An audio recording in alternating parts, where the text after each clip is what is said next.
Episode की starting में हम लोग देखते हैं कि मिनिस्टर ही के पास उन्हीं का मिनिस्टर आता है और उनसे कहता है कि सर, जो आपने ट्रेजिडी के लिए कहा था उसे पर बैन लगा दिया गया है क्योंकि राइट प्राइम मिनिस्टर किन आ गए हैं। और वो उनसे कहता है कि अब हम लोग क्या करेंगे। जिस पे वो कहते हैं कि मुझे तो पता था कि ट्रिब्यूटरी नहीं होगी। फिर वो उनसे पूछता है कि आपने फिर कमांडेंट सोंग और कमिश्नर एन को वहाँ पे क्यों भेजा सिल्क मर्चेंट्स के लिए। जिस पे वो कहते हैं कि लोग बागों को एंटरटेनमेंट चाहिए था, मैंने उनके लिए एंटरटेनमेंट पेश कर दिया। और फिर यहीं पे हम अगले सीन में देखते हैं कि वो फैमिली के पास उनका सर्वेंट आता है और कहता है कि मास्टर, यंग मास्टर, एक बुरी खबर है। और वो उन्हें दिखाता है कि ट्रिब्यूटरी पर बैन लगा दिया गया है, जिसकी न्यूज़ पढ़ते ही उन दोनों के पैरों तले से ज़मीन निकल जाती है। वो दोनों ही बहुत ज़्यादा शौक पे हो जाते हैं कि ये क्या हो गया, और कहते हैं कि अब तुम लॉस में चले गए, हमारी पूरी की पूरा वो क्लॉथ स्टोर ख़त्म हो जाएगा। और फिर हम देखते हैं कि यही न्यूज़ निंगी के पास जाती है और जिसे देख के वो बहुत खुश होता है और फिर वो उसे सुतनर को दिखाता है और कहता है कि मैंने कहा था ना। और कहता है कि मैंने कहा था ना कि इंतज़ार का फल मीठा होता है। और फिर यहीं पे वो अपनी शॉप के बाहर आता है और वहाँ एक आसमान में फायर करता है और जिससे उसके सभी दोस्त समझ जाते हैं और वो अपनी प्रिजर्व एग की दुकान को एक क्लॉथ स्टोर में बदल देते हैं। और तभी वहाँ पे वो लोगों को क्लॉथ बेचने लग जाते हैं और उन क्लॉथ की होम डिलीवरी भी करनी शुरू कर देते हैं। और ये बात वो फैमिली में भी पता लगती है वो शाओ को कि निंगे ने अपने सभी जो उसने ठेले लगाए हुए थे वो सभी अब कपड़ों को बेचने लगे हैं। जिस पे वो थोड़ा सा हैरान होता है और कहते हैं कि वो होम डिलीवरी भी उसने स्टार्ट कर दिया, जिसकी वजह से वो और भी ज़्यादा टेंशन में आ जाता है वूशा। और हम देखते हैं कि सू क्लॉथ स्टोर पहले की तरीके से बहुत तेज़ी से चल रहा होता है और वो उसकी बहुत ही तेज़ी से बूमिंग होती है। तभी हम देखते हैं कि और दूसरी ओर वो क्लॉथ स्टोर में सभी सिल्क मर्चेंट्स की बहुत भीड़ लग जाती है, जिसे देखने वो शॉप भी जाता है लेकिन वो स्टोर के अंदर नहीं जाता।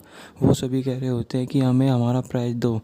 और ये सब देख के वो शव वहाँ से चला जाता है और तभी हमें दिखाया जाता है कि मिस नी ने ये सब प्लान किया हुआ होता, क्योंकि जब उन्होंने ज़ू रेस्टोरेंट खोला था वो तभी से लोगों को, जो भी उनके ज़ू क्लब के मेंबर बने थे, उन सभी से उनका फीडबैक ले रही थी।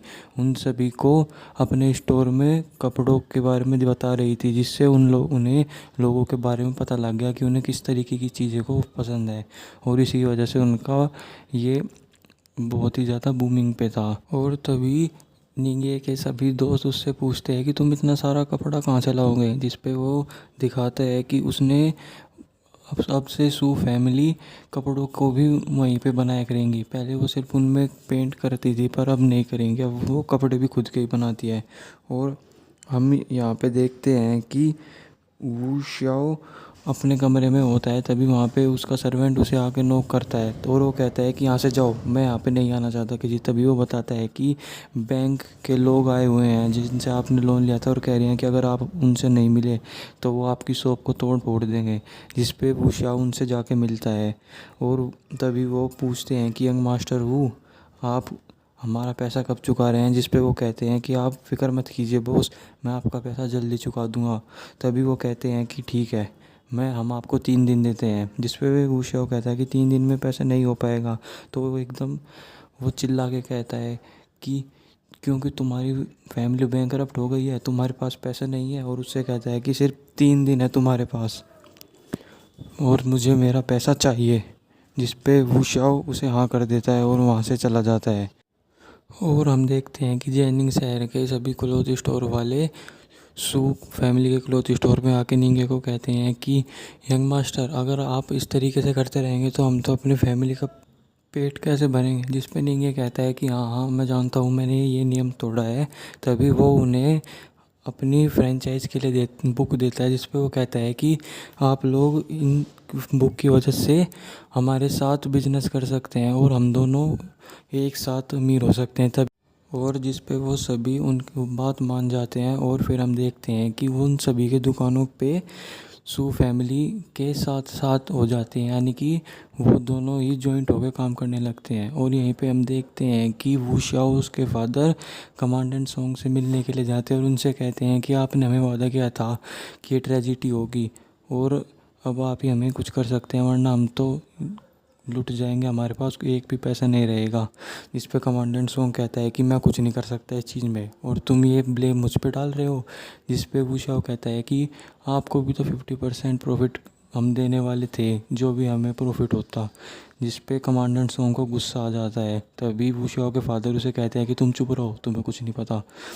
और वो कमांडेंट सोंग के बहुत विनती करते हैं, पर कमांडेंट सोंग उनकी बात नहीं सुनते और वो वहाँ से चले जाते हैं। जब वहाँ से चले जाते हैं तभी वो शाह अपने फादर को कहता है कि हम हर साल 10,000 पेंस कमांडेंट सोंग को देते थे और वो हमें वो भी वापस नहीं देना चाहते, वो हमारे पैसे लेके भागेंगे।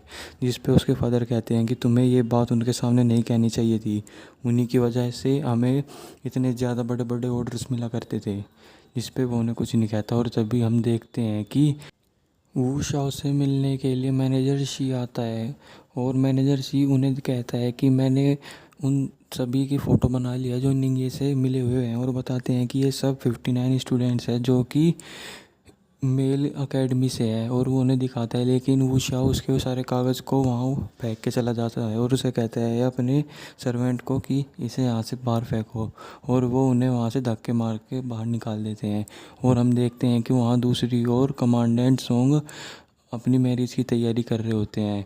उनकी मैरिज मिस यांग से होने वाली होती है और उन्होंने इस चीज़ के लिए मिस जियांग को बहुत सारे पैसे दिए हुए होते हैं। जिस पे मिस जियांग को कहती है कि तुम्हारी मोम ने मुझसे कॉन्ट्रैक्ट किया था, उन वो बहुत सारा लॉस में थी और वो कहती है कि इस बदले की वजह से मैं तुम्हें उनसे मैरिज करने के लिए कहती हूँ, क्योंकि उन्होंने तुम्हारा सारा जो भी डेप्थ थी वो चुका दी। जिस पे वो कहती है कि नहीं, मैं अपनी डेप्थ खुद ही चुकाना चाहती हूँ और मैं उनसे शादी नहीं करूँगी। और वो उनसे उस कागज़ को लेके वहाँ से भाग जाती है और कहती है कि अगर आपने मेरे साथ ऐसा किया तो मैं यहीं से कूद जाऊँगी पानी में।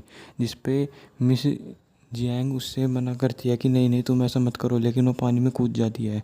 और तभी ये बात वो कमांडेंट सोंग को जाके बताती है तो कमांडेंट सोंग बहुत ही ज़्यादा गुस्से में होते हैं और वो अपने सभी उन सिपाहियों से कह देते हैं कि जाओ उसे ढूंढो और अगर वो मर भी गई हो तो उसे ला के चौराहे पे बीचों बीच लटका देना। और तभी हम देखते हैं कि मिस यांग वहाँ से भाग के मिस नी के पास गई हुई थी और वो सभी बात कर रहे होते हैं कि मिस यांग अभी तक क्यों नहीं आई।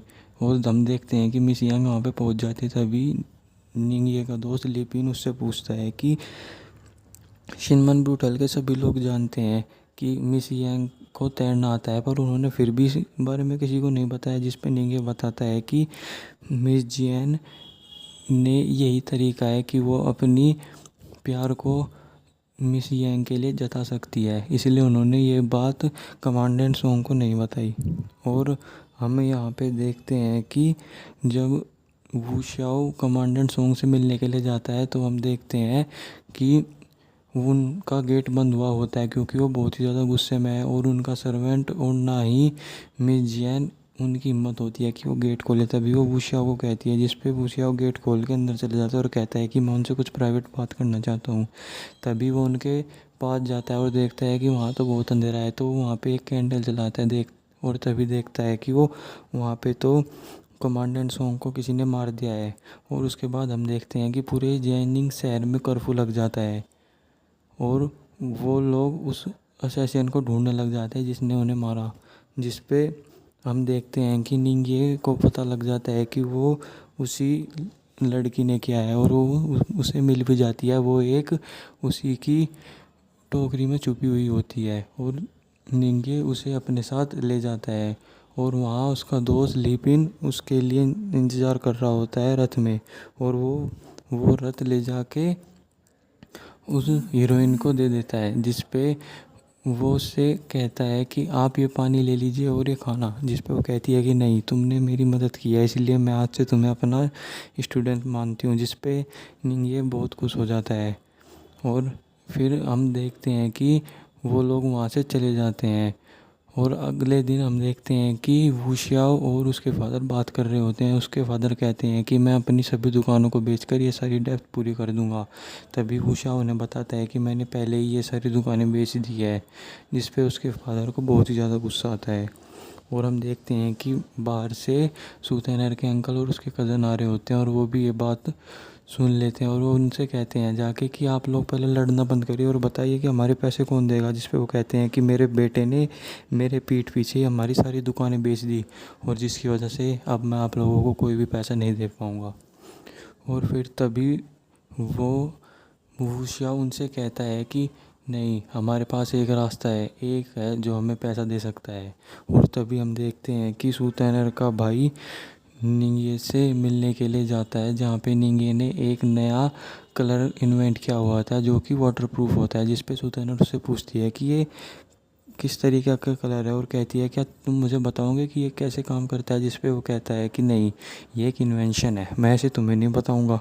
जिस पे वो उससे थोड़ी सी नाराज़ होती है और वो ऐसी तरीके से मीठी मीठी बातें कर रहे होते हैं।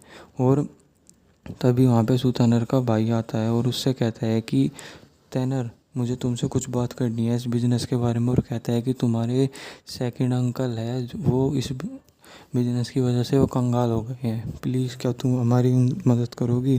जिस पे सूतनर कहती हैं कि इस बारे में आप मुझसे नहीं, मेरे मैनेजर से बात कीजिए। जिस पे वो कहता है नहीं कि मैं ही इसका मैनेजर हूँ। जिस पे वो सूतनर का भाई उससे कहने लगता है, लेकिन वो लोग उसकी बात नहीं सुनते, उसे इग्नोर से कर रहे होते हैं। तभी निंगे कहता है कि ठीक है, मेरे पास बहुत पैसा है और मैं तुम्हारी मदद करूँगा। जिस पे उसका भाई बहुत खुश हो जाता है। और तभी निंगे कहता है कि लेकिन मैं तुम्हारी मदद नहीं करूँगा। और कहता है कि यह बात उसे जाके कहना जो तुम्हारे पीछे है, और उससे कहना कि वो खुद आके मुझसे भीख मांगे। और फिर हम यहीं पे सीन देखते हैं कि वू शियाओ और सूतेनर के भाई और उसका सर्वेंट, वो तीनों ही वो फैमिली के उस घर में होते हैं। और उनके बाहर बहुत सारे लोग होते हैं जिन्होंने उन्हें अपना सिल्क दिया हुआ था और उनसे पैसे लेने वाले।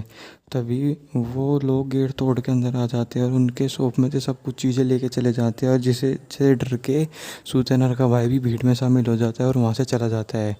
और वूशा उन लोगों को रोकने की कोशिश करता है, लेकिन वो रुक नहीं पाते और वो वहाँ से सब लेके चले जाते हैं और पूरी वो क्लॉथ स्टोर को तोड़ देते हैं। जिस पे वहाँ पे तभी वूशा के फादर आते हैं और वो ये सब हाल देख के बहुत ज़्यादा दुखी होते हैं और रोने लगते हैं। जिस पे वो वूशा को कहते हैं कि निंग ये चाहता है कि तुम उससे जाके भीख मांगो, तभी वो हमारी मदद करेगा। तभी उसके फादर को पेन होने लग जाता है। जिस पे वो अपने फादर को कहता है कि फादर आप नीचे बैठ जाइए। और वो कहता है कि ठीक है, मैं निंगे से जाके मिलूँगा। और हम देखते हैं कि निंगे सूतेनर को उसी क्लॉथ का फॉर्मूला लिख के दे रहा होता है जो कि वाटर प्रूफ होता है। तभी हम लोग देखते हैं कि वहाँ पे उसका एक सर्वेंट बताता है आके कि वूशियाओ और सूतेनर के भाई आए हुए हैं। जिस पे वो उनसे मिलने के लिए जाता है। और जब वो वहाँ पे जाता है तो वो कहता है कि वूशियाओ कैसे हो तुम। जिस पे वूशियाओ उससे कहता है कि ठीक है, हम लोग ठीक है। और वो कहता है कि तुम जानते ही हो कि हमारी फैमिली की क्या हालत चल रही है। और उससे कहता है कि क्या तुम मेरा सिल खरीदने ना चाहोगे। जिस पे वो कहता है कि नहीं, मैं किसी और से सिल खरीद लूँगा, मैं तुमसे सिल क्यों खरीदूँ। जिस पे वो उस पे गुस्सा करता है वूशियाओ, लेकिन उसका सूतेनर का भाई उसे कहता है कि जल्दी से इससे माफ़ी मांगो। तभी वो वहाँ घुटनों पे आ जाता है और उससे कहता है कि मैं तुमसे भीख मांगता हूँ, हमारा सिल खरीद लो। जिस पे निंगे कहता है कि ठीक है, मैं बहुत दिलदार इंसान हूँ, मैं तुम्हारा सिल्क 10% के रेट पे खरीदूँगा। जिस पे वो कहता है कि नहीं, 70%। पर निंगे अड़ा रहता है कि मैं 10% में ही खरीदूँगा। जिस पे वो कहता है 50%। और लेकिन निंगे फिर भी कहता है कि 10%। जिस पे वूशाओ कहता है कि नहीं, ये तुम हमारे साथ अच्छा नहीं कर रहे, तुम हमारी मजबूरी का फ़ायदा उठा रहे हो। जिस पे निंगे कहता है कि मैं तुमसे सूतेनर की बेइज्जती का बदला ले रहा हूँ, जो तुमने उसके साथ वो बदतमीज़ी उस वेयर हाउस में की थी। और कहता है कि मैंने तुम्हें फोर्स नहीं किया कि तुम मेरे साथ सिल्क बेचने, तुम खुद यहाँ पे आए हो। और वो वहाँ से जाने लगता है। और तभी सूदेनर का ब्रदर उससे कहता है वूशाओ से कि जल्दी से कुछ तो करो। तभी वो तैयार हो जाता है कि ठीक है, मैं 10% सिल्क पे मान जाता हूँ। और तभी हम लोग देखते हैं कि वो उसे कह रहा होता है कि तुमने ये सब मुझे हराया और तुम्हें कैसे पता था कि ये सब पहले से ही होगा, जिस पे वो उसे अपनी सारी स्ट्रेटजी के बारे में बताता है। और वो कहता है कि मुझे पता था कि ये सब होगा, क्योंकि अगर एक बार जैनिंग और लियांग दोनों में ही बराबर पावर है और जब भी वो दोनों लड़ेंगे तो दोनों ही तरफ से उन दोनों को नुकसान होगा।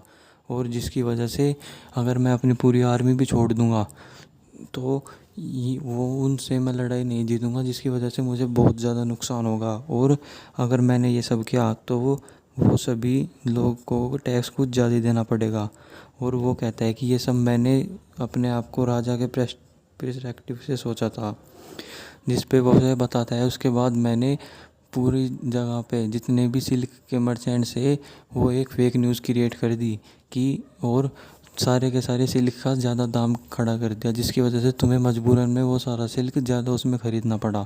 और उससे कहता है कि मैंने ये सिल्क जाके मास्टर शू से भी ख़रीद लिया, जिस पे तुम्हें मजबूरी में उन्हें ज़्यादा पैसे देने पड़े। और वो उन सभी सिल्क मर्चेंट्स को ये सब पता लगा तो उन्हें गुस्सा आ गया और वो तुम्हारी शॉप में चले गए, जिस पे तुमने उनसे भी ये सब बात कर ली और उन्हें मना लिया कि मैं तुम्हें ज़्यादा पैसे दूंगा। और बस तुम मेरे ट्रैप में फंसी गए, जिस पे वो सूतनर को वहाँ बुलाता है और कहता है कि इनके साथ कॉन्ट्रैक्ट करो। और वो उनसे कॉन्ट्रैक्ट कर लेती हैं और वो श्याओ बेचारा मुँह लटका के वहाँ से जा रहा होता है। तभी निंगे उसे अपनी वही बुक देता है कि तुम चाहो तो हमारे साथ मिल के काम कर सकते हो, जिस पे वो उसे वहाँ से लेके चला जाता है। और हम वहाँ पे दूसरे सीन में देखते हैं कि सू क्लॉथ स्टोर और जू रेस्टोरेंट दोनों ही बहुत ही अच्छी तरीके से चल रहे होते हैं। दोनों में ही बहुत ज़्यादा बूमिंग होती है। और उनका जो भी साइड बिजनेस होता है, यानी कि जिनके साथ भी उन्होंने अपनी फ्रेंचाइजी शेयर की होती है, उनसे भी उन्हें बहुत ज़्यादा फ़ायदा होता है।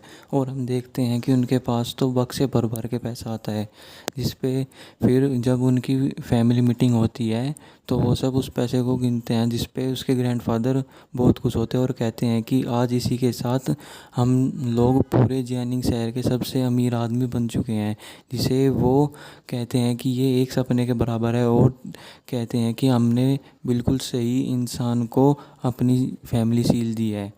और वो तभी सुतनर कहती है कि ये सब कह के तो आप हमें शर्मिंदा कर रहे हैं ग्रैंडफादर। और वहाँ पे बहुत इंजॉय कर रहे होते हैं। तभी सीन शिफ्ट होता है और हम देखते हैं कि सुतैनर अपने फादर के साथ होती है, उसके फादर भी उससे खुश हो रहे होते हैं और उन दोनों की पहली बार बहुत ही अच्छी तरीके से बात होती है, जिसे दूर खड़े हुए निंगिए और सुतैनर के फादर का सर्वेंट दोनों भी देख रहे होते हैं। तभी निंगिए उसके फादर के हाथ में उसी की दी हुई बुक देखता है और हंसने लगता है।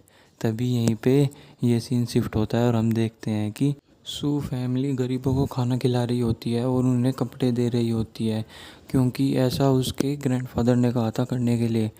और वो भी बहुत ही खुश होकर ये सब काम कर रहे होते हैं, जिसे देख के उनकी रेपुटेशन उस जैनिंग शहर में और भी ज़्यादा हो जाती है। वहाँ के लोग कह रहे होते हैं कि ये लोग कितने ज़्यादा अच्छे हैं, वो इतने ज़्यादा अमीर हो चुके हैं लेकिन वो फिर भी गरीब लोगों की मदद कर रहे हैं। और फिर हम देखते हैं कि निंगिए और सूतैनर कहीं पर जा रहे होते हैं। तभी वहाँ पे उनसे मैनेजर शी आके मिलता है और उनसे कहता है सूतैनर को कि मुझे आपसे कुछ बात करनी है। पर निंगिए कहता है कि नहीं, ये तुमसे कोई बात नहीं करेगी। और तभी मैनेजर शी कुछ बदमाशों को लेके आता है और उन निंगिए को पीटने लगता है। और निंगिए अपनी बंदूक निकालने की कोशिश करता है पर निकाल नहीं पाता, क्योंकि उन्होंने सूतैनर को बंदी बना लिया होता है। तभी वहाँ पे कोई उन पर पीछे से मार देता है और वो लोग जख्मी हो जाते हैं। तभी निंगे अपनी बंदूक से मैनेजर सी के पैर पर गोली चला देता है और तभी उसे एक नोट मिलता है कि मुझसे आके नॉर्थ साइड में फॉरेस्ट में मिलो। और हम देखते हैं कि सूतैनर निंगे की बहुत चिंता कर रही होती है। तभी निंगे वहाँ पे फॉरेस्ट में चला जाता है और जाकर देखता है कि ये तो उसकी मास्टर है। और वो उसकी मास्टर उसे एक बुक देती है, जिसे देख के वो कहता है कि इसमें ये तो 300 मूव्स है कुंग फू के। और ये देख के बहुत खुश होता है। और इसी के साथ हमारे एपिसोड की एक्सप्लेनेशन भी यहीं पे ख़त्म हो जाती है। थैंक यू भाई।